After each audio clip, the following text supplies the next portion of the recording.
யாக்கோபுக்கு பிரச்சனை ஆயிடுச்சு. பிரச்சனை ஆயிடுச்சுன்னா வேற ஒன்றும் இல்லை, நம்ம ஊர் பாஷையில் சொல்கிறதா இருந்தால்,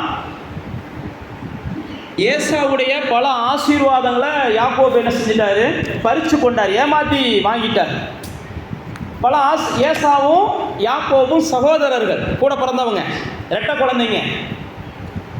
யாக்கோபு ஏசாவுடைய ஆசீர்வாதங்களை வாங்கி கொண்டதுனால ஏசாவுக்கு பெரிய கோபம் வந்துடுது. எப்படியாவது இந்த யாக்கோபை கொலை செய்யணும்னு நினைக்கிறார். சொத்துக்காக நம்ம ஊரில் நடக்கிற சண்டையெல்லாம் இன்றைக்கி நம்ம கேள்விப்படுகிறோம். ஆனால் அந்த காலத்துலேயே என்ன செஞ்சுருக்கிறாங்க, யாக்கோபு ஏசா போன்ற ஆட்களே பயங்கரமாக பிரச்சனை பண்ணியிருந்துருக்கிறாங்க.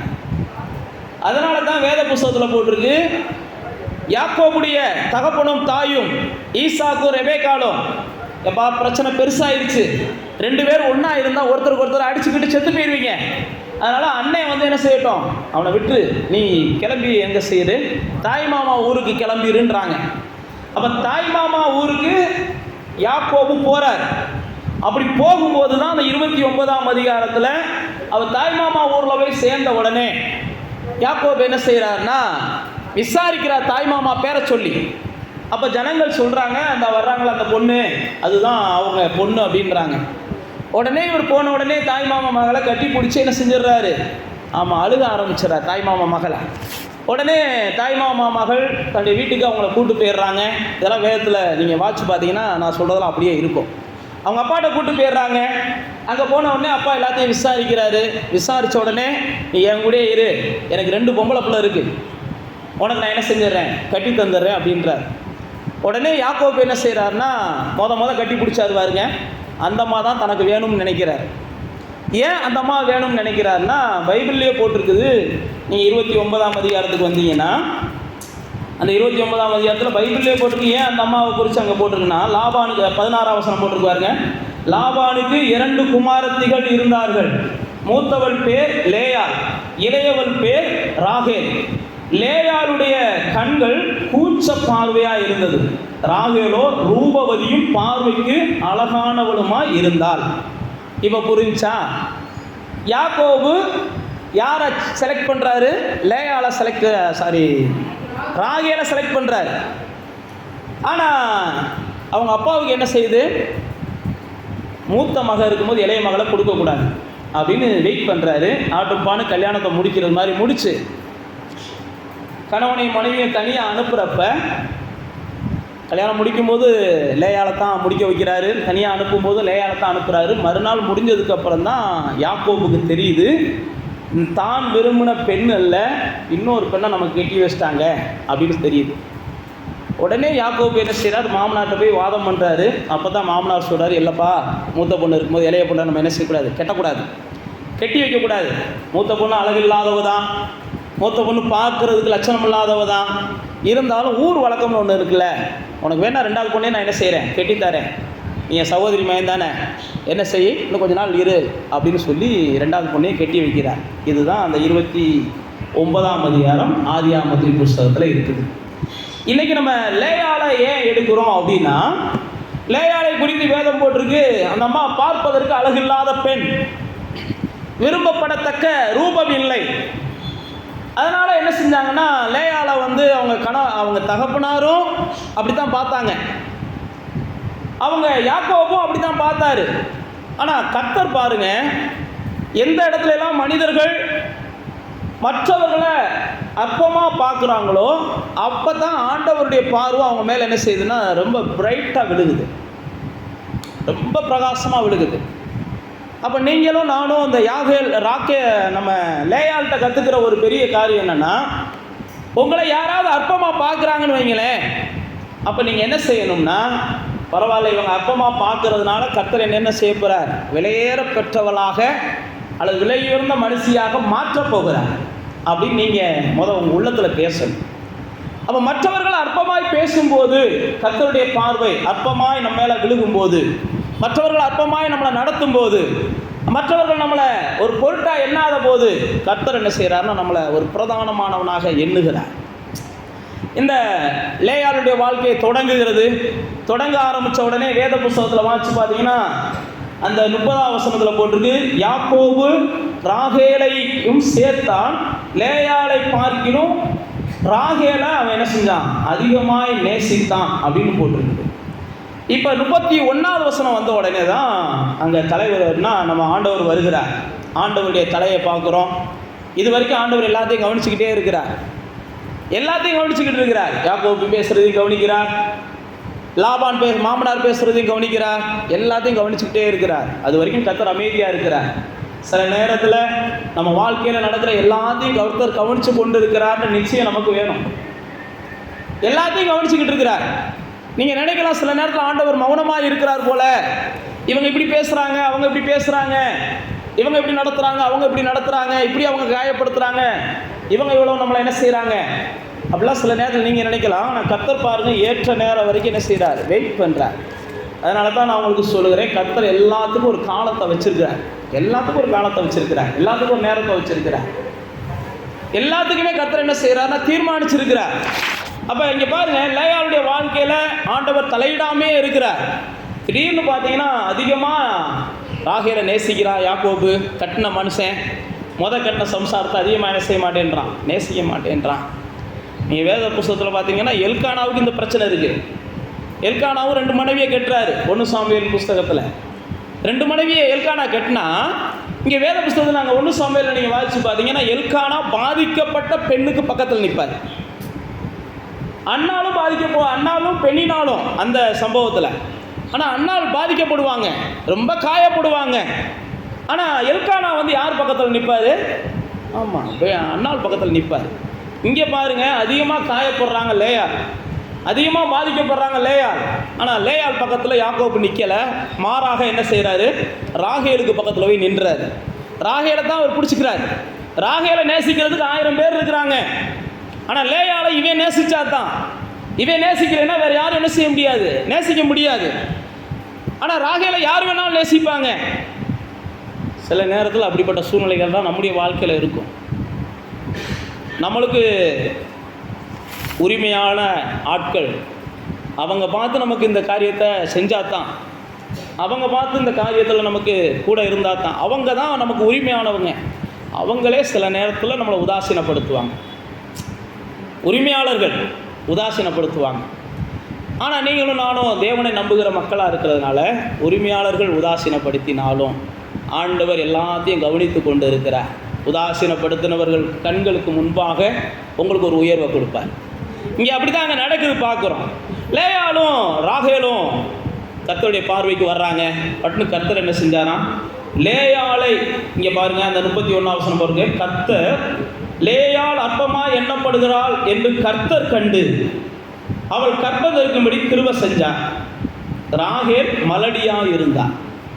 அப்போ தேவனுடைய பிள்ளைகளாகிய நீங்களும் நானும் பாருங்கள், ஒரு பெரிய அதிசயத்தை பார்க்குறோம். இங்கே பாகுபாடு, பாரபட்சம், உங்களுக்கு ஒரு அநியாயம் நடக்குது, உங்களுக்கு ஒரு பாரபட்சம் நடக்குது, உங்களுக்கு ஏதோ ஒரு வகையில் என்ன செய்கிறாங்க? உங்களை நேசிக்க வேண்டியவங்க, உங்களை பெற்றவங்க அல்லது உங்கள் கூட இருக்கிறவங்க ஏதோ ஒரு வகையில் செய்கிறாங்கன்னு வச்சுக்கோங்களேன். இங்கே ஒன்றும் இல்லை, இதை கர்த்தர் கவனிச்சுக்கிட்டு இருக்கிறார். ஒரு நேரம் வரும், எனக்கு நேராக தீர்ப்பு அவர் என்ன செய்வார்? எழுதுவார். ஒரு நேரம் வரும், எனக்கு சாதகமான ஒரு முடிவை கர்த்தர் என்ன செய்வார்? தருவார். ஒரு நேரம் வரும், நிச்சயமாக நான் அது வரைக்கும் என்ன செய்கிறேன்? கர்த்தாவேன்னு சொல்லி அவருடைய முகத்தை நோக்கி காத்திருக்கிறேன்னு காத்து பாருங்க. நிச்சயமாக லேயாளுக்கு கர்த்தர் என்ன செஞ்சால்? அந்த இடத்துல ஒரு பெரிய அதிசயத்தை செய்கிறார். லேயாளோடு கூட அவர் அங்கே ஒரு பெரிய அதிசயத்தை செய்கிறதை பார்க்கிறோம். அப்படியே பார்த்தீங்கன்னா ராகேல் அழகுள்ளவங்க தான். அழகாக இருந்தால், குழந்தை இல்லைன்னு வைங்களேன், மக்கள் அழகாக இருக்கிறாங்க, குழந்தை இல்லை பரவாயில்லைன்னு யாராவது சொல்லுவாங்களா? அழகாக இருந்தும் குழந்தை பெற்றுக்கிறேன்னா 5 வருஷம் கழித்து அவமானப்படுத்தி ஆகணும். அழகாக இருந்தால் மட்டும் போதும் இல்லை, அழகாக இருக்கிறோம். அதே மாதிரி தான் சில அதிசயங்கள் ஆண்டவர் செய்யலைன்னு வைங்களேன், நீங்கள் எவ்வளவுதான் ஓரளவு திறமசாலியாக இருக்கலாம், சில அதிசயங்கள் ஆண்டவர் உங்கள் வாழ்க்கையில் செய்யலைன்னு வைங்களேன், நிச்சயமாக ஒரு நாள் நீங்கள் என்ன செய்வீங்க? திறமையெல்லாம் உங்களுக்கு குப்பைன்னு சொல்லி மற்றவங்க சொல்லுவாங்க. உங்கள்கிட்ட திறமை இருந்த இடத்துக்கு குப்பை, நீங்கள் எல்லாம் இருந்த இடத்துக்கு வேஸ்ட்டு அப்படின்னு சொல்லுவாங்க. அதே மாதிரி தான் ராகேல எல்லாம் சொல்லுகிற சூழ்நிலைகள் வந்துருச்சு. அப்போ தேவன் பாருங்கள், இந்த அற்பமாக எண்ணப்படுகிற லேயாளை கர்த்தர் நினைக்க ஆரம்பிக்கிறார். மனிதர்கள் உங்களை மறக்க ஆரம்பித்தாங்கன்னா உங்களுக்குள்ள ஒரு நிச்சயம் இருக்கணும், தேவன் என்னை நினைக்க ஆரம்பிச்சிருக்கிறாரு.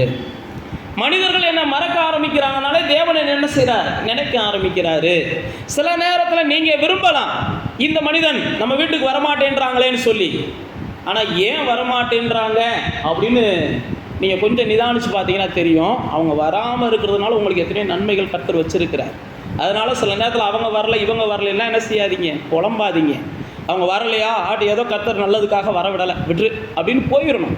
சில நேரத்தில் நம்ம ரத்த உறவுகளாக தான் இருப்பாங்க, சில நேரத்தில் நம்ம ரத்த உறவுகளாக தான் இருப்பாங்க. நடந்த ஒரு சம்பவத்தை நான் உங்களுக்கு சொல்கிறேன்.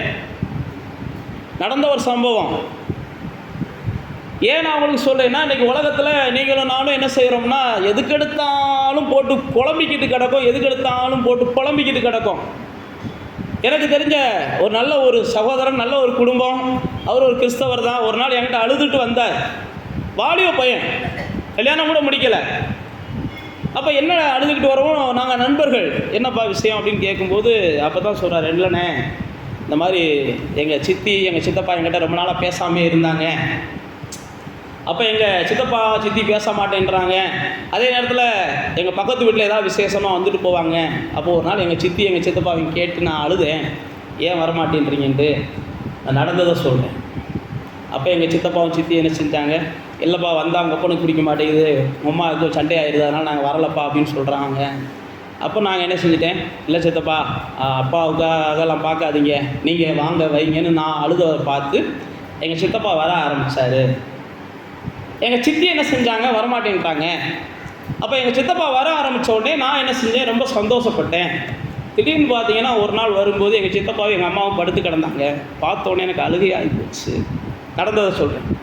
ஏன் நான் உங்களுக்கு சொல்கிறேன் தெரியுமா, சில நேரத்தில் சில உறவுகள் வராமல் இருக்கிறாங்கன்னா நீங்கள் என்ன செஞ்சுருங்க, கர்த்தருக்கு ஸ்தோத்திரம், ஆண்டவர் அனுமதிக்கலை, இல்லைன்னா சில அவமானங்கள் வந்துடும். சில உறவுகள் வராமல் ஒதுங்குறாங்களா, விட்டுருங்க. இப்படி தான் சில நேரத்தில் சில மனிதர்கள் நம்மளை ஒதுக்கும் போது நம்ம என்ன செஞ்சிடணும். அந்த பையன் அப்படியே அழுதுகிட்டு வந்து சொல்கிறான், ஐயோ அதுக்கப்புறம் தான் நினச்சேன் என் சித்தப்பா வேண்டாம் நான் என் வீட்டுக்குள்ளே கூப்பிட்டேன்னு சொல்லி எனக்கு ரொம்ப கஷ்டமாயிருச்சுனே அப்படின்ட்டு. அதுக்கப்புறம் நான் கொஞ்சம் அவனுக்கு என்ன செஞ்சேன், ஆறுதல் சொல்லி தைரியமாக இருப்பா, இன்றைக்கி உலகம் எவ்வளோ மோசமாக இருக்குன்னு தெரிஞ்சு வச்சுக்கோ. அப்போ தேவனுடைய பிள்ளைகளே, சில நேரத்தில் மனிதர்கள் நம்மளை ஒதுக்கும் போது அது நல்லதுக்குன்னு நினச்சி நீங்கள் என்ன செஞ்சிடணும், கர்த்தர் ஏதோ நல்லதுக்காக தான் அனுமதிக்கிறார். சில நேரத்தில் மனிதர்கள் வீட்டுக்கு வரலையா, பெருசுபடுத்தாதீங்க. சில நேரத்தில் மனிதர்கள் உங்களை விசேஷத்துக்கு கூப்பிடலையா, பெருசுபடுத்தாதீங்க. சில நேரத்தில் மனிதர்கள் உங்களுக்கு ஏதோ ஒரு வகையில் இது பண்ணுறாங்கன்னா, ஹட் பண்ணுறாங்களா, உங்களை காயப்படுத்துகிற மாதிரி நடந்துக்கிறாங்களா, அவங்களை கண்டு போய் ஒதுங்கி போயிருங்க. இப்போ லேயாள் பாருங்கள், அவங்க பார்த்தீங்கன்னா அப்படிப்பட்ட சூழ்நிலையில் இருக்கிறாங்க. அவங்க மற்றவர்களால் அற்பமாக எண்ணப்படுகிறாங்க. ஆனால் கர்த்தர் என்ன செய்கிறார், அவங்கள நினைக்கிறார். கர்த்தர் நினைக்க ஆரம்பித்த உடனே இங்கே ராயல் அப்படியே என்ன செஞ்சுறாங்க, அப்செட் ஆக ஆரம்பிச்சிடுறாங்க. உங்களை மனுஷர்கள் எவ்வளோ நேசிக்கலாம், அல்லது மனிதர்கள் எவ்வளோ வேணாலும் உங்களை சுற்றி வரலாம். நான் உங்களுக்கு சொல்கிறேன், அது ஒரு நாள் கண்டிப்பாக என்ன செய்யும், பழக பழக பாலும் புளிக்கும்ன்ற கதையில் ஒரு நாள் கண்டிப்பாக மனிதர்கள் மூலமாக நீங்கள் என்ன செய்வீங்க, சுற்றி வர்ற மனிதர்களை கண்டிப்பாக ஒரு நாள் நீங்கள் காயப்படுத்துவீங்க, ஏன்னா அவங்க உங்களை காயப்படுத்துவாங்க. ஏன்னா அதுக்கு அடுத்த வசனங்களில் நீங்கள் பார்த்தீங்கன்னா, யாக்கோபு லேயாளை சுற்றி வர்றவர், ராகேலை சுற்றி வர்றவர். ஆனால் ராகேலை அடுத்த நிமிஷமே லேயால் என்ன ராகேல் யாக்கோப்கிட்ட சண்டை போடுறாங்க. ஒன்றும் எனக்கு பிள்ளைய கூட இல்லைன்னா என்ன செய்கிறேன், சாகுறேன்றாங்க. இதெல்லாம் அதுக்கு அடுத்த வசனங்களில் வரும், நீங்கள் வீட்டில் போய் வாட்சி பாருங்கள். அப்போ அந்த ராகேல் என்ன செய்கிறாங்க, உடனே இந்த மாதிரி கர்த்தர் கற்பத்தை அடைச்சிட்டாங்க. ஆனால் லேயாலை கர்த்தர் நினைக்கிறாங்க. நான் மறுபடியும் சொல்லுகிறேன், ஏன் கர்த்தர் ராகேலையும் லேயாலையும் பாரபட்சம் பார்க்கல. கர்த்தர் யாரையும் பாரபட்சம் பார்க்கிறவர் அல்ல. கர்த்தர் யாருக்கும் அநியாயம் பண்ணுகிறவர் அல்ல. யாருக்காவது அநியாயம் நடந்துச்சுன்னா அவங்களுக்கு நியாயம் செய்கிறதுக்காக கர்த்தர் என்ன செய்கிறார், அவங்களுக்கு கை கொடுக்கிறார். அவங்களுக்கு அநியாயம் நடக்கிறது, அதை கர்த்தர் பார்க்கிறார். லேயாளுக்கு அநியாயம் நடக்கிறது, கட்டின புருஷன் அநியாயம் பண்றான், பெத்தவன் அநியாயம் பண்றான், கூட பிறந்த சகோதரி அநியாயம் பண்றா, எல்லாரும் அநியாயம் பண்றாங்க. கர்த்தர் அப்போ தான் கவனிக்கிறார், இந்த அநியாயத்துக்கு ஒரு முடிவு கட்டணும், நம்ம அந்த பிள்ளைக்கு என்ன செய்வோம், நியாயம் செய்வோம்னு சொல்லி அழகில்லாதவ தான் ஆண்டவர் குழந்தைய கொடுக்க ஆரம்பித்தார். நீங்கள் பார்த்தீங்கன்னா அந்த அம்மா எடுத்த உடனே குழந்தையை பெற்ற உடனே அந்த 32ஆம் வசனத்தில் போட்டிருக்கு, கர்த்தர் என் சிறுமையை பார்த்தார். சிறுமைனா என்னென்னா, கர்த்தர் என் மனவேதனையை பார்த்தார். கர்த்தர் அவங்க நினைச்ச உடனே உங்கள் வாழ்க்கையில் என்ன நடக்குது அப்படின்னா, அவங்க மனவேதனைகள் மாறுவதற்கு சில வாசல்களை கர்த்தர் திறக்கிறார். இது வரைக்கும் எத்தனையோ பேர் உங்களை மனவேதனைப்படுத்திட்டாங்க, எத்தனையோ பேர் உங்கள் மனசுக்குள்ளே என்ன செய்கிறாங்க, பல வகையான வேதனைகளையும் காயங்களையும், ஏன்னா உங்களுடைய இயலாத சூழ்நிலைகளை பார்த்து, உங்கள் வாழ்க்கையில் நடக்காத சூழ்நிலைகளை பார்த்து, உங்கள் வாழ்க்கையில் இருக்கிற பலவீனங்களை பார்த்து, உங்கள் வாழ்க்கையில் இருக்கிற ஏதோ குற்றங்களை பார்த்து, அல்லது கடந்த நாட்களில் நீங்கள் தவறின சில தவறுகளை பார்த்து, என்னென்னமோ கர்த்தருக்கு உங்களுக்கு தான் தெரியும். தொடர்ந்து உங்களை அற்பமாக பேசுகிறாங்க, அநியாயமாக நடத்துகிறாங்க அப்படின்னா, ஒரு நாள் கர்த்தர் நினைக்கிறார். நினைச்ச உடனே என்ன நடக்குது அப்படின்னா, ராகேல் சொல்கிற அந்த லேயால் சொல்கிறாங்க, என் மன வேதனை மாறும்படி கர்த்தர் என் சிறுமையை மாற்றினார், என்னுடைய அழுகையை மாற்றினார், என் கண்ணீரை மாற்றினார். இது வரைக்கும் அதை நினச்சி நான் அழுதுகிட்டு இருந்தேன், இது வரைக்கும் இதை நினச்சி நான் அழுதுகிட்டு இருந்தேன், இனிமேல் இதெல்லாம் நினச்சி நீ அழுக வேண்டாம், இதை நினச்சி சந்தோஷப்படுன்னு சொல்லி கர்த்தர் எனக்கு என்ன செஞ்சுருக்கிறார், ஒரு புதிய வாசலை திறந்திருக்கிறார். இன்றைக்கி தான் அவங்களும் ஆண்டவர் அதான் சொல்கிறார், இதை நினச்சி நீங்கள் அழுது வேண்டாம், அதை நினச்சி அழுக வேண்டாம், நீங்கள் புதிய சந்தோஷத்தை பெற்றுக்கொண்டு இந்த பூமியில் என்ன செய்ய ஆள்வதற்கு தேவன் உங்களை பலப்படுத்த விரும்புகிறார். எப்பயுமே நம்முடைய தேவன் என்ன செய்கிறார் அப்படின்னா, தம்முடைய பிள்ளைகளுக்கு ஒரு பரவசமான அல்லது எப்பயுமே அவங்கள பிரமிக்கத்தக்க வகையில் எப்பயுமே அவங்க ஆச்சரியப்படுகிற காரியங்களை விதவிதமாக செய்ய வேண்டும் என்று விரும்புகிறார். தம்முடைய பிள்ளைகள் எப்பயுமே சந்தோஷமாக வச்சுக்கணும் என்று தேவன் ஆசைப்படுகிறார். உங்களுடைய வாழ்க்கையில் ஏதாவது ஒரு சந்தோஷத்தை அவர் தந்து கொண்டே இருக்கணும், ஏதாவது ஒரு சந்தோஷப்படுகிற காரியங்களை செஞ்சுக்கிட்டே இருக்கணும். உங்களுடைய இருதயம் எப்பயுமே தேவனுடைய சமூகத்தில் ஒரு பூரிப்போடு இருக்கணும் அப்படின்னு கர்த்தர் எதிர்பார்க்கிறார். அப்போ தான் நீங்கள் என்ன செய்வீங்க, இந்த காயங்களை பெருசுபடுத்த மாட்டீங்க, அப்போ தான் இந்த துன்பங்களை பெருசுபடுத்த மாட்டீங்க, அப்போ தான் இந்த வேதனைகளை பெருசுபடுத்த மாட்டீங்க. அதனால தான் ஆண்டவர் என்ன செஞ்சார், ராகேலை நினைக்காம லேயாளை நினைச்சாரு. ஏன் அப்படின்னா, எப்போ அவங்க ஒப்பனை பெருசுபடுத்தாத, உன் புருஷனை பெருசுபடுத்தாத, உன் தங்கச்சியை பெருசுபடுத்தாத, யாரையும் பெருசுபடுத்தாத, உனக்கான ஒரு சந்தோஷத்தை நான் உருவாக்கி தரேன், அந்த சந்தோஷத்தை கர்த்தர் கொடுத்துருக்கிறார்ல, இது எனக்கு போதும் ஆண்டவரே, சோத்திரம் நின்று போய்கிட்டே இரு அப்படின்னு சொல்லி கர்த்தர் முதல் குழந்தைய கொடுக்க ஆரம்பிக்கிறார். நீங்கள் அடுத்த வசனத்தில் பார்த்தீங்கன்னா, ரெண்டாவது ஒரு குழந்தைய கொடுக்குறார், மறுபடியும் கர்ப்பவதியாகி 33ஆம் வசனத்தில், நான் அற்பமாக எண்ணப்பட்டதை கர்த்தர் கேட்டருளி இவனை எனக்கு தந்தார் என்று சொன்னார் அப்படின்னு சொல்லி ரெண்டாவது பார்க்குறோம். அவங்க சொல்கிறாங்க, நான் அற்பமாக எண்ணப்பட்டதை கர்த்தர் என்ன செஞ்சாரா, கேட்டருளி எனக்கு இன்னொரு குழந்தைய கொடுத்தார். அப்படின்னா என்னென்னா, நான் உங்களுக்கு சொன்ன பாருங்க, என் மனவேதனையை மாற்றுறாரு, ரெண்டாவது என்ன செய்கிறாருன்னா எனக்கு ஆறுதல் தருகிறார், சமாதானத்தை கொடுக்குறார். அப்போ தேவனுடைய பிள்ளைகளாகிய நீங்களும் நானும் இந்த பூமியில் வாழுகிற நாட்கள் எல்லாம் கர்த்தர் நம்மளை நினைக்கணும், நாம் கர்த்தரை நினைக்கணும். நாம் கர்த்தரை என்ன செய்யணும், நினைக்கும் போது அவர் நிச்சயமாக நம்முடைய சிறுமையை மாற பண்ணுகிறார். நம்ம யார் சிறுமைப்படுத்த நினைச்சாலும் கர்த்தர் என்ன செய்கிறாருன்னா, அந்த சிறுமைப்படுத்துவதற்கு அவர் அனுமதிக்கிறது இல்லை. நம்மளை யார் எல்லா வகையிலையும் தாழ்ந்து போகணும்னு நினைக்கலாம், மற்றவர்கள் நம்மளை கெட்டு போகணும்னு நினைக்கலாம், அல்லது மற்றவர்கள் நமக்கெல்லாம் வாழ்வு கிடைக்காதுன்னு நினைக்கலாம். ஒருவேளை லேயாளுடைய தகப்பனார் அப்படி கூட நினச்சிருக்கலாம், இந்த பிள்ளையெல்லாம் யார் கெட்ட போகிறா, இவனை கெட்டி வச்சா தாண்டா நைட்டோட நைட்டா, இதுக்கெல்லாம் எங்கே வாழ்வு கிடைக்க போகுது அப்படின்னு கூட நினச்சிருக்கலாம். ஆனால் தேவன் என்ன செஞ்சார், எந்த மனுஷன் இந்த அம்மாவுக்கு வாழ்வு கிடைக்காதுன்னு நினைக்கிறானோ அதே மனுஷனுக்கு முன்னாடி அவனை என்ன செய்கிறார், ஆண்டவர் வாழ வைக்கிறார். எந்த மனுஷன் இந்த மனுஷி குடும்ப வாழ்க்கைக்கு தகுதி இல்லைன்னு சொல்கிறாங்களோ அதே மனுஷி மூலமாக ஆண்டவர் என்ன செய்கிறார், குடும்பத்தை உருவாக்குகிறார், குடும்பத்தை கட்டுகிறார். அதனால் உங்கள் வாயில் அப்படிப்பட்ட வார்த்தைகள் உங்கள் காதுக்கு வருதுன்னா நீங்கள் என்ன செய்யுங்க, கர்த்தர் என்ன நினைக்கிறார், உனக்கு முன்னாடி என் குடும்பத்தை கட்டப்போகிறார், உனக்கு முன்னாடி என் பிள்ளைகளுடைய வாழ்க்கையை கட்டப்போகிறார், உனக்கு முன்னாடி இப்படி தான் நீங்கள் என்ன செஞ்சுக்கணும், கர்த்தரை மையப்படுத்தி அவங்ககிட்ட பேச வேண்டாம், கர்த்தர்கிட்ட போய் பேசுங்க. ஆண்டவரே, அவங்களுக்கு முன்னாடி என் குடும்பத்தை கட்டுங்க, அவங்களுக்கு முன்னாடி என் வாழ்க்கையை கட்டுங்க, அவங்களுக்கு முன்னாடி என் பிள்ளைகளை கட்டுங்க. ஏன்னா அவங்க எப்படிலாம் பேசுகிறாங்கன்னு பாருங்கள், என் காதாலே கேட்க முடியல, உங்கள் காது எப்படி தான் கேட்டுக்கிட்டு சும்மா இருக்கோம் அப்படின்னு கேளுங்க. உங்கள் காது எப்படி தான் கேட்டுக்கிட்டு சும்மா இருக்கோம், உங்களுக்கு முன்னாடி ஏதாவது ஒரு அதிசயத்தை என்ன செய்யுங்க ஆண்டவரேன்னு காத்து கிடங்க. நிச்சயமாக அன்னைக்கு லேயாளுக்கு கர்த்தர் பாராட்டின அதே கிருபையை நமக்கு எந்த குறையும் இல்லாமல் பாராட்டுவார். முதல்ல அந்த மனவேதனை மாறுகிறது, ரெண்டாவது தேவன் அவர்களுக்கு என்ன செய்கிறார், ஒரு ஆறுதலை கொடுக்குறார். அவளுக்கு நேர்த்த அநியாயத்தை பார்த்து அவளுக்கு இருக்கிற காயம், எரேமியாவில் சொல்லும்போது சொல்கிறார், ஆறாத காயம். என் ஜனங்களுக்கு ஆறாத காயத்தை ஜனங்களுக்கு என்ன செய்கிறாங்க, சத்துருக்கள் ஏற்படுத்துகிறாங்க. சில நேரத்தில் நமக்கு ஆறாத காயத்தை ஏற்படுத்துகிறவங்க எத்தனையோ பேர் இருக்கிறாங்க. ஆனால் அந்த ஆறாத காயத்தை ஆண்டவர் ஒருவர் தான் என்ன செய்ய முடியும், ஆற்ற முடியும். எரேமியா டாக்டா சொல்வார், என் ஜனத்தை நான் ஆற்றுவேன், என் ஜனத்தை நான் தேற்றுவேன். அந்த ஆறாத காயத்துக்கு நான் என்ன செய்வேன், சில அதிசயத்தை செஞ்சு அந்த காயத்தெல்லாம் ஆற்றுவேன். அப்போ நம்முடைய வாழ்க்கையில் ஆறாத காயங்கள் மாறணும் அப்படின்னா ஆண்டவர் நோக்கி பாருங்க, அந்த காயங்கள் மாறுவதற்கு ஆண்டவர் சில அதிசயங்களை செய்வார். என்ன காரியத்தை செஞ்சால் அந்த காயம் ஆறும் என்பது ஆண்டவருக்கு தெரியும்.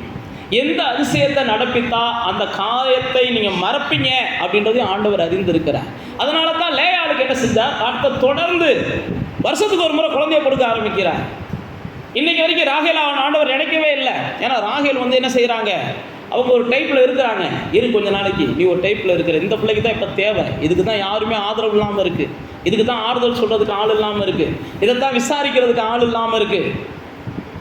அப்போ உங்களை விசாரிக்கிறதுக்கு, உங்களுக்கு ஆறுதல் சொல்கிறதுக்கு ஆள் இல்லைன்னா ஆண்டவர் என்ன செஞ்சிடறாருன்னா அதற்கான சூழ்நிலைகளை உருவாக்க ஆரம்பிச்சிடறார். உடனே நீங்கள் என்ன செஞ்சிடாதீங்க, சோர்ந்து போயிடாதீங்க. எனக்கு விசாரிக்க யாரும் இல்லை, எனக்கு ஆறுதல் சொல்ல யாரும் இல்லை, என்னை காயப்படுத்துறதுக்கு தான் ஆள் இருக்குது. லேயாள் சொல்லலாம், ஒருவேளை என்னை காயப்படுத்துறதுக்கு தான் ஆள் இருக்குது. லேயாள்கிட்ட அன்பாக பேசுறதுக்கு ஆள் இல்லை, லேயாள்கிட்ட 2 ஆறுதலாக பேசுறதுக்கு ஆள் இல்லை, லேயாள்கிட்ட 2 விசாரிக்கிறதுக்கு, என்னம்மா புருஷவனை நல்லா வச்சுக்கிறானான்னு கூட கேட்கறதுக்கு ஆள் இல்லை. நம்ம பார்க்குறோம். ஆனால் கர்த்தர் என்ன செஞ்சார், தொடர்ந்து அந்த அம்மாவுக்கு பிள்ளைகளை தந்து எல்லாத்தையும் நீ மறந்துடு, உன் மனவேதனைகளை மறந்துடு. அடுத்து பாருங்கள், அவங்க சொல்கிறாங்க பாருங்க, எனக்கு ஆறுதல் தந்த 34ஆம் வசனத்தை சொல்லுது, மறுபடியும் நான் ஒரு குமாரனை பெற்றேன், அவர் என் கணவர் என்ன செய்வார், என்னோட சேர்ந்து இருப்பார். அப்படின்னா என்னென்னா, இன்னும் நான் மாற்றம் நடக்க போகுது, ஏதோ ஒரு மாற்றத்தை ஆண்டவர் செய்ய போகிறார். எனக்கு சமாதானத்தை கொடுத்துட்டாரு, என் காயத்தெல்லாம் ஆற்றிட்டாரு. அது மட்டுமல்ல, அவைகள் நிலைத்திருப்பதற்கு சில மாற்றங்களை செய்ய போகிறார். அல்லது நான் குடும்பத்தோடு வாழ்ந்திருக்கிறதுக்கு சில மாற்றங்களை செய்ய போகிறார். அல்லது நானும் கணவனோடு வாழ்ந்திருப்பதுக்கு சில மாற்றங்களை செய்ய போகிறார். லேயாள் சொல்கிறாங்க. அப்போ நீங்களும் நானும் ஒன்றை புரிந்து கொள்ளணும். நம்மளை தேவன் சமாதானப்படுத்தினது மட்டுமல்ல, நம்முடைய காயங்களை ஆற்றினது மட்டுமல்ல, நமக்கு பல மாற்றங்களை நம்முடைய வாழ்க்கையில் எதை செய்கிறார், ஏற்படுத்த விரும்புகிறார். எதெல்லாம் நம்முடைய வாழ்க்கையில் இதுவரைக்கும் தேடி தேடி கிடைக்காம இருந்துச்சோ அதெல்லாம் இனி தானாக கிடைக்கிறதுக்கு ஆண்டவர் என்ன செய்கிறார், வழியை உருவாக்குகிறார். இது வரைக்கும் நம்ம முயற்சி பண்ணி நடக்காததெல்லாம் இன்றைக்கி முழங்கால் போட்ட உடனே நமக்கு என்ன செஞ்சிடும், நடக்க ஆரம்பிச்சிடும். அதனால தான் நான் உங்களுக்கு மறுபடியும் சொல்லுகிறேன், தேவனை நீங்கள் நினைங்க. தேவன் உங்களை நினைத்து கொண்டே இருக்கிறார். ஆனால் இங்கே பார்த்தீங்கன்னா, ஏன் லேயால கர்த்தர் நினைச்சவர் ராகேலை நினைக்கல அப்படின்னா, ராகேலுடைய இருதயம் தேவனுக்கு ஏற்றதா இல்லை. நீங்கள் பின்னாட்களில் நான் உங்களுக்கு சொல்ல வர்றேன். ராகேலுடைய இருதயம் தேவனை நினைக்கிறதா இல்லை. ராகேலுடைய இருதயம் தான் புருஷனை நினைக்குது, தான் புருஷனை பிடிச்சி வச்சுக்கிறது. நீங்கள் படித்து பார்த்தீங்கன்னா 30-31 தெரியும். லேயாள் தான் புருஷனுக்காக ராகேல்கிட்ட போய் கேட்பா, ஏமா என் புருஷனை ஒரு நாள் என்ன செய் குடும்பன்ற அளவுக்குலாம் கேட்பா. தங்கச்சி தாவ, இவ தான் வந்தவ. ஏன் நான் உங்களுக்கு சொல்கிறேன்னா, ராகேல் அந்தளவுக்கு இரக்கம் இல்லாதவன், ராகேல் அந்தளவுக்கு தேவன் மேலே பற்று இல்லாதவன். அதெல்லாம் பின்னாட்கள் நீங்கள் வாசிக்கும் போது நான் உங்களுக்கு புரிய வைக்கிறேன். இப்போ பாருங்கள், 3வது சொல்கிறாங்க, எனக்கு சேர வேண்டியதெல்லாம் சேரும். நான் முதல்ல சொன்னது உங்களுக்கு ஞாபகம் இருக்கும். ஆண்டவர் எனக்கு என்ன செய்வார், மனவேதனைகளை மாற்றுவார். 2வது எனக்கு ஆறுதலை கொடுப்பார். 3வது எனக்கு சேர வேண்டியது, எனக்கு கிடைக்க வேண்டியது, எனக்கு வர வேண்டியது எல்லாம் வருவதற்கு ஆண்டவர் கிருபை பாராட்டுவார்.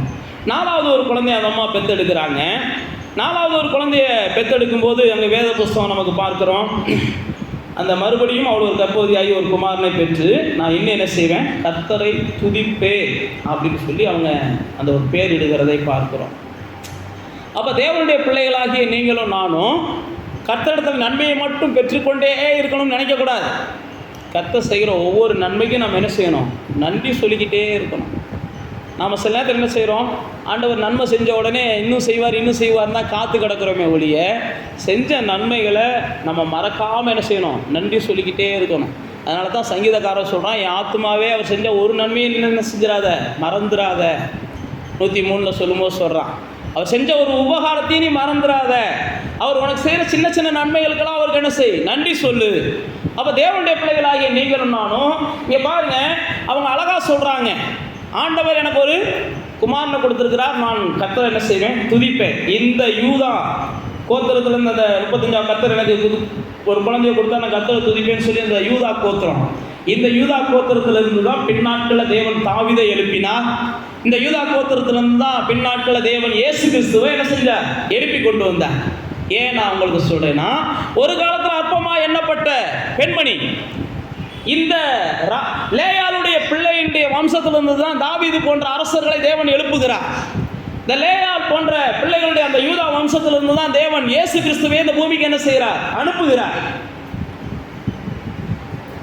அப்போ இன்னைக்கு நம்ம அற்பமாக இருக்கலாம், நாளைக்கு நம்முடைய சந்ததி எப்படி எப்படியெல்லாம் வரப்போகிறதுன்ற கர்த்தர் கனவு காண்டு வச்சிருக்கிறார். உங்களுக்கு கனவு இல்லைனாலும் அந்த லேயாள் அற்பமாக என்ன பண்ணுறாங்க, அவங்களுக்கே தெரியாது நம்ம சந்ததியில் அரசர்கள் வருவாங்கன்னு சொல்லி. அவங்களுக்கு தெரியாது நம்முடைய சந்ததி ராஜரீக சந்ததியாக மாறப்போகுதுன்னு சொல்லி. ஆனால் ஆண்டவர் பின்னாட்கள் என்ன செஞ்சார், யூதா தாண்டா ராஜாக்களுக்கு என்ன செய்யணும், சந்ததியாக இருக்கணும், ஒருத்தர் ராஜாவாக மாறணும்னா யூத கோத்திரத்திலிருந்து வரணும்லாம் கர்த்தர் சில காரியங்கள் என்ன செஞ்சார், தீர்மானம் பண்ணார். ஏன் நான் உங்களுக்கு சொல்லுகிறேன் அப்படின்னா, உங்கள் வாழ்க்கையில் நடக்கிற ஒவ்வொன்றையும் நீங்கள் பெருசுபடுத்திக்கிட்டே கிடக்காதீங்க. நம்ம எவ்வளவு தான் தவிர்க்க நினைச்சாலும் தவிர்க்க முடியாது, எவ்வளோதான் ஓட நினைச்சாலும் ஓட முடியாது, எவ்வளோதான் ஒளிஞ்சாலும் நம்மளால் பாதுகாப்பாலாம் இருக்க முடியாது. அப்பப்போ நடக்கிறத ஆண்டவரே அப்படின்ட்டு போய்கிட்டே இருங்க. அப்பப்போ நடக்கிறத ஆண்டவரேன்னு சொல்லிட்டு போய்கிட்டே இருங்க. நம்மெல்லாம் ஆண்டவருடைய பிள்ளைகள். ஒவ்வொன்றையும் நீங்கள் பெருசுபடுத்துறீங்கன்னா கண்டிப்பாக உங்களுக்கு கிடைக்க வேண்டிய நன்மைகளை நீங்கள் இழந்துருவீங்க, உங்களுக்கு கிடைக்க வேண்டிய மேன்மைகளை நீங்கள் இழந்துருவீங்க. நீங்களும் போராட ஆரம்பிச்சிட்டீங்கன்னு வைங்களேன், உங்களுடைய வாழ்க்கையில் நீங்கள் துர்நாற்றத்தை கொண்டு வந்துடுவீங்க. போராட வேண்டாம்.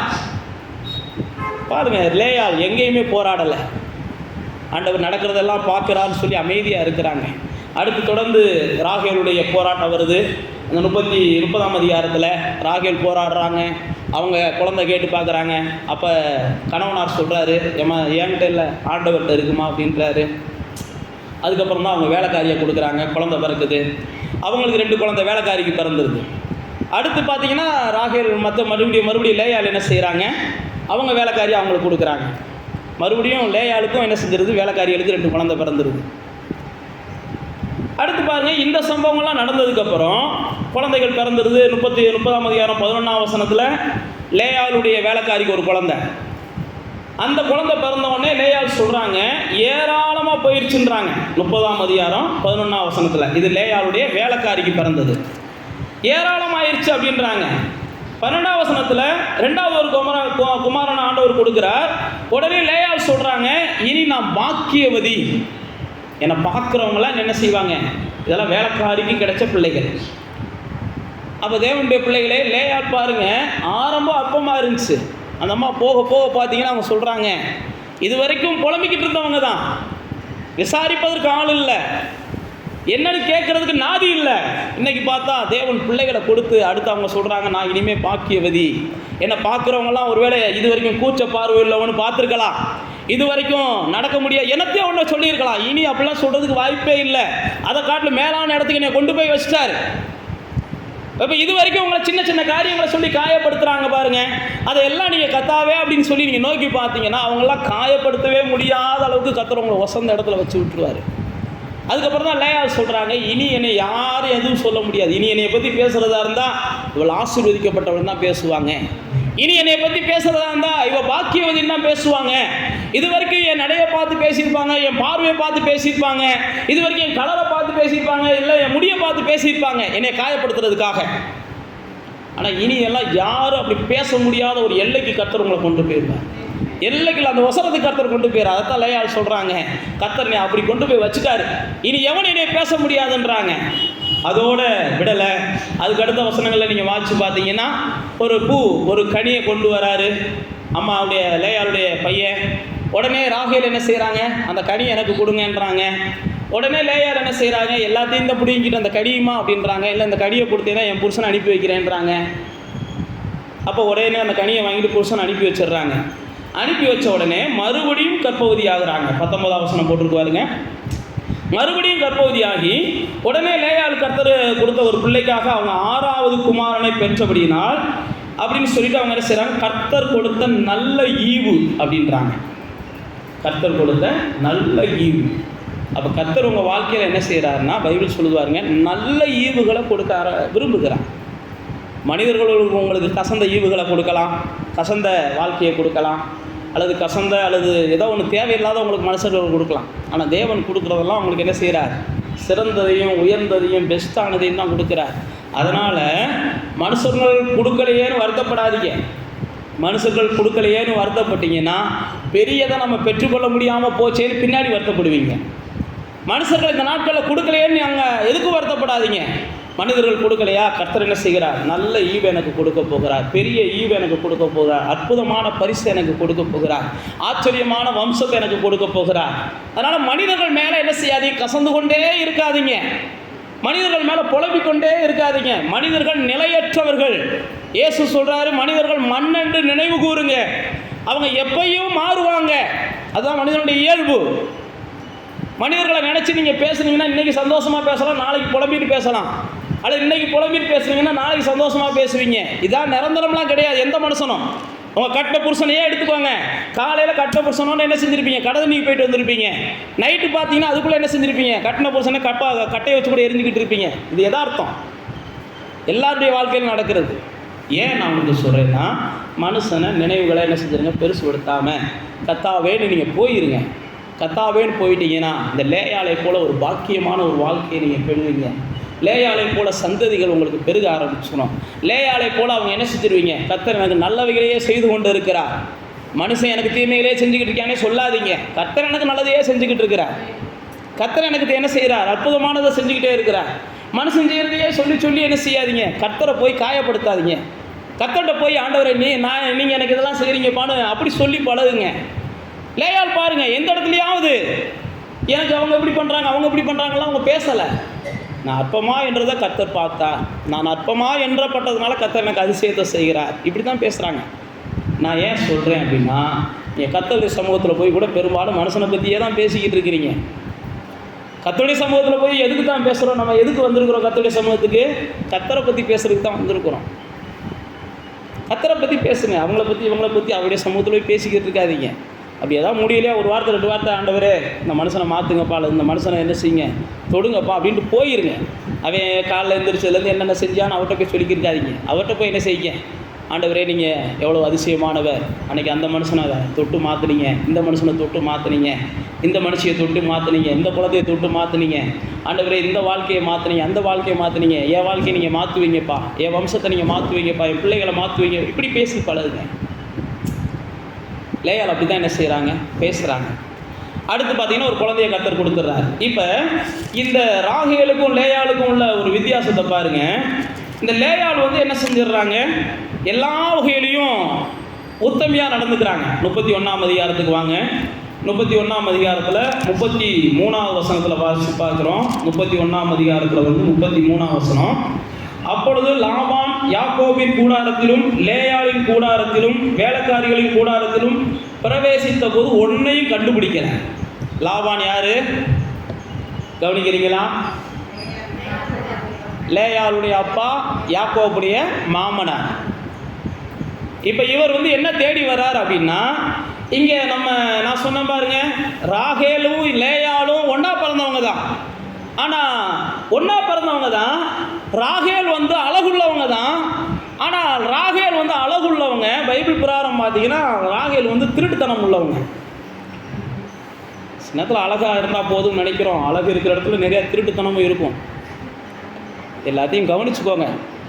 அழகாக இருந்த பொண்ணு கிடைச்சா போதும், அழகாக இருந்தால் மாப்பிள்ளை கிடைச்சா போதும்னு நினைக்கிறோம். அழகாக இருக்கிறவங்க எத்தனை திருட்டுத்தனம் பண்ணுறாங்கன்றதையும் ஆண்டோடைய சமூகத்தில் தெரிஞ்சுக்கிட்டு அடுத்தடுத்து என்ன செய்யுங்க? செயல்படுங்க. இங்கே பாருங்கள், அழகானவள் யார்? ராகேல். ஆனால் பைபிளில் பார்த்தீங்கன்னா அவர் திருட்டுத்தனம் உள்ளவர். என்னத்தை திருடுனானா அவங்க அப்பா வீட்டிலே திருட்டு வந்துடுறா. அதுதான் நீங்கள் நீங்கள் 31ஆம் அதிகாரத்தை வீட்டில் போய் வாசிங்க. எல்லாத்தையும் நான் விளக்கமாக சொல்ல முடியாது. அப்பா அதாவது யாக்கோபு என்ன செய்கிறாரு? ஏம்மா நீ நம்ம ஊருக்கு போவோமான்றார். அப்போ எல்லா மனைவியும் 4 பேரும் பிள்ளைகளை கூட்டு கிளம்பிடுறாங்க. அப்படி கிளம்பி வரும்போது ராகேல் என்ன செஞ்சிடுறாங்க? அவங்க அப்பா வீட்டில் இருந்த சாமியை தூக்கிட்டு வந்துடுறாங்க, அவங்க அப்பாவுடைய சாமியை. அதுதான் அவங்களுக்கு ஆரம்பத்திலே சொன்னேன். ராகேலுடைய இருதயம் தேவனிடத்தில் உத்தமமால இல்லை. இவளுக்கு ஏதாவது வலிக்கும் போது தேவனேன்றா, வலிக்கலைன்னு வைங்களேன், அவள் வழக்கம் போல் என்ன செய்கிறா? இப்படி தான் இருந்தா. நீங்கள் பார்த்தீங்கன்னா ரெபேக்காள் குழந்தை இல்லாதப்போ தேவனை நோக்கி பார்த்து ஜெபம் பண்ணாங்க. ஆனால் அந்த ராகேல்லாம் வந்து ரொம்ப திமிரு பிடிச்ச போல் தெரியுது. தேவனை நோக்கி பார்த்து ஜெபம் பண்ணானே பைபிள் இல்லை. அதுக்கப்புறம் குழந்தை கொடுத்ததுக்கப்புறம் தான் என்ன செய்கிறா? கர்த்தர் என் நிந்தையை நீக்கி விட்டாருன்றா. அது வரைக்கும் ஜெபம் பண்ணது மாதிரி தெரியலை. நான் லேயாள் பாருங்கள், ஒவ்வொரு காரியத்துக்கும் கர்த்தர் நன்றி சொல்லிக்கிட்டே இருக்கா. இங்கே பாருங்கள், அந்த ராகேல் வந்து அவங்க தகப்பனுடைய சொரூபத்தை தூக்கிடுறாங்க. ஏன்னா அவங்களுக்கு தெரியுது, யாருக்கு? ராகேலுக்கு தெரியுது, என் கணவனாருடைய கர்த்தரை காட்டிலும் என் தகப்பனாருடைய சொரூபம் தான் எனக்கு வேணும்னு நினைக்கிறாங்க. அதனால தான் கர்த்தர் என்ன செஞ்சார், ராகேலுடைய கற்பத்தை அடைச்சி வச்சிருந்தார். சில நேரத்தில் நம்ம நினைக்கிறோம், ஏன் அவங்களுக்கு மட்டும் அதை செய்கிற கர்த்தர் ஏன் எனக்கு இதை செய்ய மாட்டேன்றாருன்ட்டு. நீங்கள் எதையோ ஒன்று பிடிச்சிக்கிட்டு கர்த்தரை என்ன செய்கிறீங்க, பிடிக்க மாட்டேன்றீங்க. எதையோ ஒன்று பிடிச்சிருக்கீங்க, அது என்னத்தை பிடிச்சிருக்கீங்கன்னு உங்களுக்கும் கர்த்தருக்கு தான் தெரியும். எனக்கெலாம் அவ்வளோ வெளிச்சம் கிடையாது. எனக்கு தெரிஞ்சதுக்கு நான் உங்களுக்கு என்ன செய்கிறேன் சொல்கிறேன். என்னத்தை பிடிச்சிருக்கேன் பாஸ்டர், எனக்கு பார்த்து சொல்லுங்கள் பாஸ்டர்லாம் நான் பார்க்க தெரியாது. தெரிஞ்சுன்னா கண்டிப்பாக சொல்லிடுவேன். அப்படிலாம் உங்களுக்கு வஞ்சகம் பண்ண மாட்டேன், தெரியுமா இருங்க. அப்போ பாருங்கள், ராகேலுக்கு தூக்கிட்டு வந்துடுறாங்க. இது யாக்கோபுக்கு தெரியாது, யாக்கோபுக்கு தெரியாது தூக்கிட்டு வந்தது. அப்போ யாக்கோபு என்ன செய்கிறாரு, மாமனாரை பார்த்த உடனே மாமனார் என்ன செய்கிறார், பாசத்தில் 4 வார்த்தை திட்டுறாரு. இவனும் என்ன செய்கிறான், அது என்ன செய்கிறது விடுங்க மாமனாரே அப்படின்னு சொல்லி இவனும் கொஞ்சம் கனிவாக பேசுகிறான். அப்போ எல்லாமே முடிஞ்சிருது. நீங்கள் வீட்டில் போய் வாட்சிங்கன்னா தான் அது உங்களுக்கு புரியும். எல்லாமே முடிஞ்சிருது. அப்போ முடிஞ்ச உடனே அப்போ தான் லாபான் சொல்கிறான், என் தெய்வத்தை நீங்கள் தூக்கிட்டு வந்துட்டீங்களா அப்படின்றான்.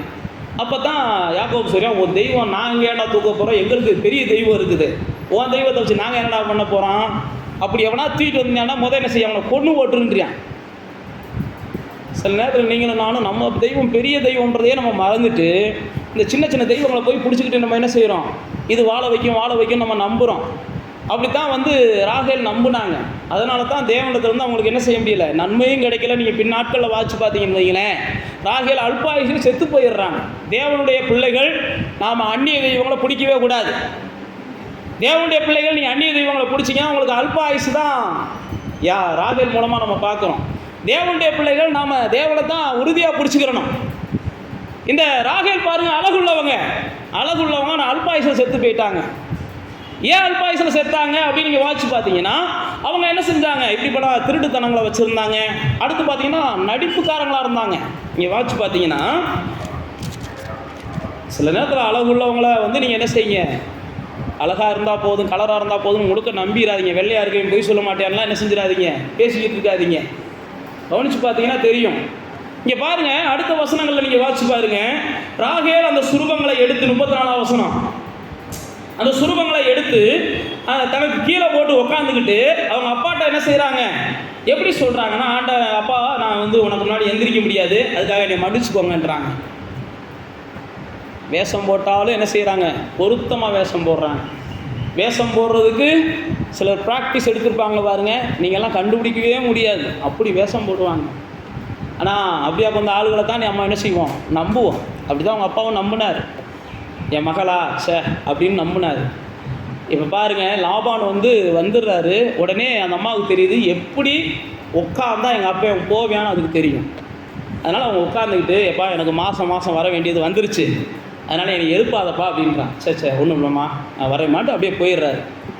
அப்போ இந்த ராகேல் வாழ்க்கையை ஏன் ஆசீர்வாதமாக இல்லை, ஏன் ஆயுசு நாட்கள் அந்த அம்மாவுக்கு கிடைக்கல, ஏன் அந்த அம்மாவுடைய அழுகை நீடிச்சுக்கிட்டே போச்சு.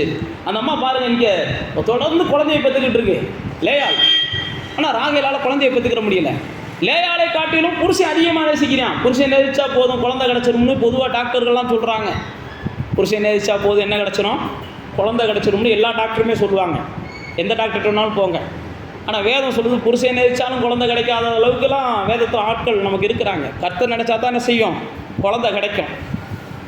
அப்போ பாருங்கள், இந்த அம்மா பாருங்கள், நான் தான் சொன்ன பாருங்கள், இந்த ராகேலை ஏன் ஆண்டவர் வேதனையின் பாதையிலிருந்து மீட்டெடுக்கல அப்படின்னா, இந்த அம்மா ஒரு நடிப்புக்காரம்மாவாக இருக்கிறாங்க. எல்லாருடைய பார்வைக்கும் பிரியமானவங்க தான். யார் பார்த்தாலும் அந்த அம்மாவை என்ன செய்வாங்க, சேர்த்துக்கிடுவாங்க. ஆனால் அந்த அம்மா நடிப்புக்காரம்மாவாக இருக்கிறாங்க. நடிப்பு மட்டுமல்ல, பொய் சொல்கிறவங்களாக இருக்கிறாங்க. திருடுறாங்க, பொய் சொல்கிறாங்க, நடிக்கிறாங்க. அது மட்டும் இல்லை, இரக்கம் இல்லாதவங்களாக இருக்கிறாங்க. இதெல்லாம் ராகேலை குறித்து நீங்கள் தியானித்து பார்த்தீங்கன்னா தெரியும். என்ன பஸ், நாங்கள் தான் ராகேலை குறித்து எத்தனையோ கடந்து போயிருக்கோம், என்னென்னமோ பொய் சொல்கிறீங்களேன்னு நீங்கள் சொல்லுவீங்க. ஏன் நான் உங்களுக்கு சொல்லுகிறேன் அப்படின்னா, கர்த்தர் என்ன செய்கிறாருன்னா, யாருக்கு நியாயம் செய்கிறாரோ அவங்க பக்கம் நியாயம் இருக்கும். கர்த்தர் யாருக்கும் அநியாயக்காரங்களுக்கெல்லாம் என்ன செய்ய மாட்டார், நியாயம் செய்ய மாட்டார். தேவனுடைய ராஜ்யத்தை அநியாயக்காரர்கள் சுதந்திரிப்பதில்லை என்பதை நீங்கள் என்ன செஞ்சுக்கிறணும், தெரிஞ்சுக்கிறணும். இதெல்லாம் பவுல் அப்போஸ்தலன் கொரிந்தியருக்கு எழுதும்போது எழுதுறாரு. அப்போ யாரையாவது ஒருத்தர் ஆசீர்வதிக்கிறாருன்னா அவங்க அநியாயக்காரங்களாக இருந்தால் கர்த்தர் என்ன செய்ய மாட்டார், கர்த்தருடைய ஆசீர்வாதமாக இருக்காது. கர்த்தருடைய ஆசீர்வாதமாக இருந்துச்சுன்னா அது நிலைத்திருக்கும். கர்த்தருடைய ஆசீர்வாதமாக இருந்துச்சுன்னா அது சமாதானமாக இருக்கும்.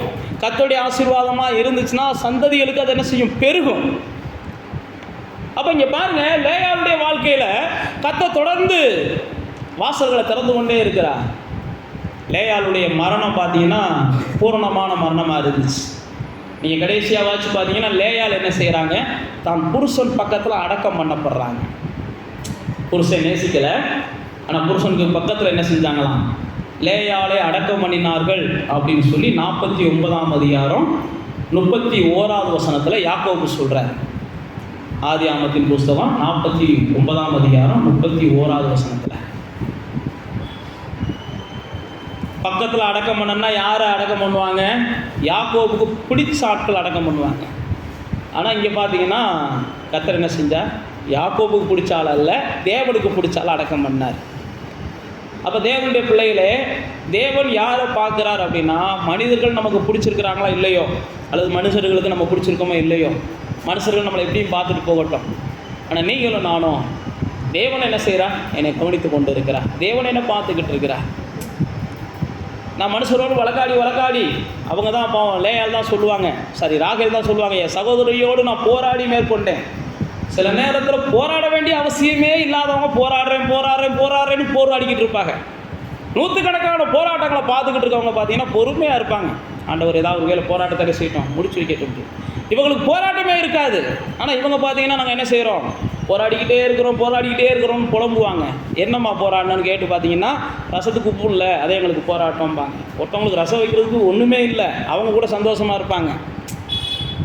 போராட்டமே இல்லாதவங்க நாங்கள் போராடுவாங்க. ராகேல் அப்படி தான் சொல்கிறாங்க, என் சகோதரியோடு நான் போராடி மேற்கொண்டேன். இந்த அம்மாவோட தான் பாவம், அந்த அம்மா போராடிக்கிட்டு இருந்துச்சு. இந்த அம்மா தான் அந்த அம்மாவை பாடாப்படுத்திக்கிட்டு இருந்துச்சு. நீங்கள் படித்து பார்த்தீங்கன்னா தெரியும். இந்த அம்மாட்ட தான் அந்த அம்மா பல வகையில் பெர்மிஷன் கேட்டுக்கிட்டு கிடந்துச்சு. ஏன் நான் உங்களுக்கு சொல்கிறேன்னா, சில நேரத்தில் மனிதர்கள் அப்படி தான் என்ன செய்கிறாங்க, ஏதோ தன்னை தான் பெரிய போராட்டத்துக்குள்ளே இருக்கிறது மாதிரி, நீங்களாம் நிம்மதியாக இருக்கிறது மாதிரியும் அவங்களாம் பேசுகிறாங்க. ஆனால் நானும் நீங்களும் கர்த்தரை நோக்கி பார்க்கறதுனால அவர் நம்மளை எப்பயும் என்ன செய்கிறார், நிம்மதியாக தான் வச்சுருக்கிறார். லேயால் ஒருபோதும் அவங்க சொல்லலை, என் சகோதரியோடு நான் போராடினேன் மேற்கொண்டேன் அப்படிலாம் சொல்லலை. லேயால் சொன்னதெல்லாம் ஒன்று தான், நான் என்ன செய்ய போகிறேன், திரும்ப என் கணவனோடு சேர்ந்து வாழ போகிறேன், திரும்ப நான் சந்தோஷத்தோடு வாழ போகிறேன், திரும்ப நான் கனத்தோடு வாழ போகிறேன், திரும்ப நான் மகிழ்ச்சியோடு வாழ போகிறேன். அப்போ தேவனுடைய பிள்ளைகளே, இந்த நாளிலும் நம்ம லேயாள்கிட்டருந்து கற்றுக்கொடுக்கிற காரியம் அதுதான். உங்கள் வாழ்க்கை எப்படிப்பட்டதாக இருந்தாலும், உங்களுடைய வாழ்க்கையில் எப்படிப்பட்ட மனிதர்களை நீங்கள் சந்தித்தாலும், எல்லாத்தையும் அப்படியே கடந்து போயிட்டு கர்த்தரை மாத்திரம் நினச்சிக்கிட்டே போங்க. கர்த்தர் உங்களை நினைப்பார். உங்களை நினைக்க ஆரம்பிக்கும் போது உங்களுடைய மன வேதனைகள் முற்றிலும் மாறும். உங்களுடைய சிறுமையை மாற்றுவார். இன்றைக்கி இருக்கிற உங்களுடைய சிறுமை நிச்சயம் மாறும். உங்களுக்கு பெரிய ஆறுதலை கர்த்தர் கொடுப்பார். ஒவ்வொரு நாளும் புது சந்தோஷத்தை உங்கள் வாழ்க்கையில் கர்த்தர் செய்து கொண்டே இருப்பார். நீங்கள் எதிர்பார்த்த மாற்றங்கள் எதெல்லாம் உங்களுக்கு வரணும்னு நினச்சிங்களோ, எதெல்லாம் உங்களுக்கு சேரணும்னு நினச்சிங்களோ அதெல்லாம் சேரும். கர்த்தரை துதிக்க ஆரம்பிங்க. உங்களுடைய வம்சத்தில் தேவன் ராஜரீக சந்ததிகளையும் ராஜாக்களையும் தலைவர்களையும் உருவாக்குவார். அது மாத்திரமல்ல, இனிமேல் நீங்கள் என்ன செய்யுங்க, பரிதாபமாகவே பேசிக்கிட்டு இருக்காதீங்க. நான் பாக்கியவதி, நான் ஆசீர்வதிக்கப்பட்டவர், என்னை கர்த்தர் நிச்சயமாக மேன்மைப்படுத்துவார், நிச்சயமே நான் ஆசீர்வதிப்பார், நான் உயர்ந்திருப்பேன்னு சொல்லிக்கிட்டே பேசுங்க. நான் கடைசியாக அவங்களுக்கு சொன்னேன் பாருங்கள், நல்ல ஈவுகளை எனக்கு நாள்தோறும் கர்த்தர் தருவார். எல்லா தீமைகளையும் கர்த்தர் எனக்கு என்ன செய்வார், நன்மையாக மாற பண்ணுவார். நித்தம் கொள்ளாதவர்களாக நீங்களே உங்கள் பிள்ளைகளுக்கு நல்ல ஈவை கொடுக்குறீங்க. என் பிள்ளைக்கு நான் நல்ல ஈவை கொடுக்க மாட்டேனா அப்படின்னு இயேசு சொல்லுகிறேன். நீங்கள் செய்ய வேண்டியதெல்லாம் கர்த்தர் என்னை நினைக்கணும், நான் கர்த்தரை நினைக்கணும். அப்படி நினச்சிக்கிட்டுங்க, நிச்சயமாக நல்ல எதிர்காலத்தை கர்த்தர் உங்களுக்கு தருவார். ஏசையா ஏசையா என் தெய்வம் நீதானையா, ஏசையா ஏசையா என் தெய்வம் நீதானையா, என்னை நீ மேன்மைப்படுத்துவி உறுதியாய் நம்புகிறேன்,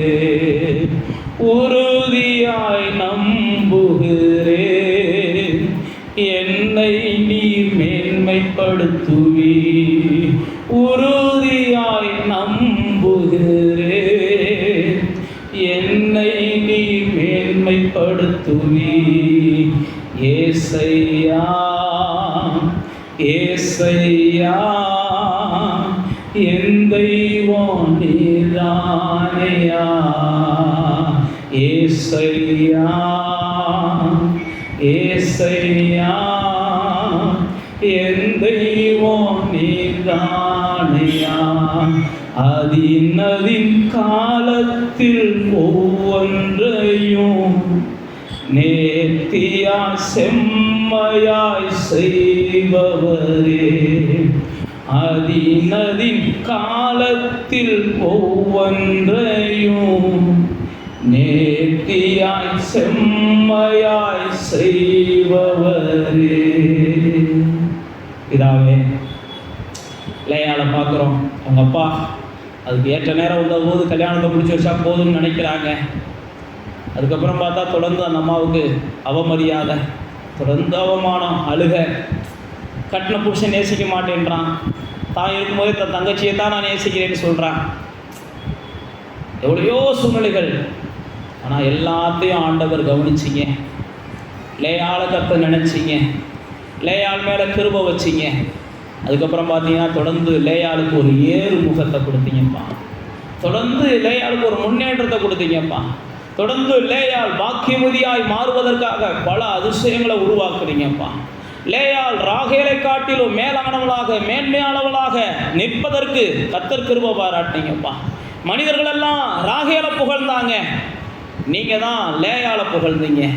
மனிதர்களெல்லாம் ராகேல் தான் எல்லா வகையிலையும் சிறந்தவள் என்று நினைச்சாங்க, நீங்கள் தான் லேயாள் தான் சிறந்தவள் யாக்கோபுக்கு.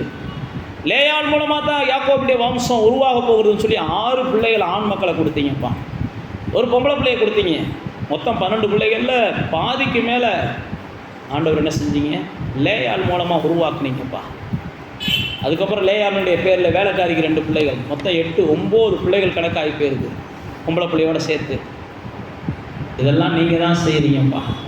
இதே தேவன் எங்கள் வாழ்க்கையிலையும் நடக்கிற அநியாயங்களுக்கு ஒரு முடிவை தருவீங்க. எங்கள் வாழ்க்கையில் நடக்கிற எல்லா வகையான எங்களுக்கும் கிடைக்கிற அவமரியாதைக்கு ஒரு முடிவை தருவீங்க. எங்கள் வாழ்க்கையில் நாங்களும் அந்த ரங்கத்தில் அழுது கொண்டு இருக்கிற அநேக காரியங்களுக்கு ஒரு முடிவை நீங்கள் தருவீங்க. எங்கள் பெற்றவங்கள்ட்ட சொல்ல முடியாத எத்தனையோ இருக்குது. உடன் பிறந்தவங்கள்ட்ட சொல்ல முடியாத எத்தனையோ இருக்குது. எங்களுக்கு துணையாய் தேவன் கொடுத்தவங்கள்ட்ட நாங்கள் சொல்ல முடியாத எத்தனையோ இருக்குது. இது எல்லாத்துக்கும் நல்ல மருத்துவராய் நீங்கள் தான் இருந்து அன்னைக்கு அவங்க மனவேதனை மாறுவதற்கு, அவங்க ஆறுதல் அடைவதற்கு, அவங்க பாக்கியசாலியாக மாறுவதற்கு, அவங்களுக்கு வேண்டியதெல்லாம் கிடைக்கிறதற்கும், அவங்க நினைச்சதெல்லாம் நடக்கிறதுக்கும் லேயாளுக்கு அற்புதம் செய்த தேவன். ராஜரீக சந்ததிகளுக்கு தாயாக லேயாளை மாற்றின தேவன். ராஜாக்களை லேயாளுடைய வம்சத்திலிருந்து புறப்பட பண்ணின தேவன். இயேசு கிறிஸ்துவை அதே வம்சத்திலிருந்து உருவாக்கின தேவன். நம்முடைய பிள்ளைகளாக எங்கள் வாழ்க்கையிலையும் தொடர்ந்து மேலானதையும் மேன்மையானதையும் செய்து நாங்கள் இந்த பூமியில் தலையாகவும் மேலாகவும் வாழ்ந்திருக்க எங்களுக்கு கிருபை பாராட்டுவீராக என்று நாங்கள் ஒப்பு கொடுக்கிறோம். எல்லாவற்றையும் எங்களுக்கு மாற்றி கொடுங்க, எங்களை ஆசீர்வதிங்க, எங்களை நினைத்து எங்களுடைய வாழ்க்கையில் ஒரு நிம்மதியான சூழ்நிலைகளை உருவாக்கிட்டாங்க. எல்லா துதியும் நாங்கள் நமக்கு சேர்த்துக்கிறோம். இயேசுவின் நாமத்தில் ஜெபிக்கிறோம் பிதாவே.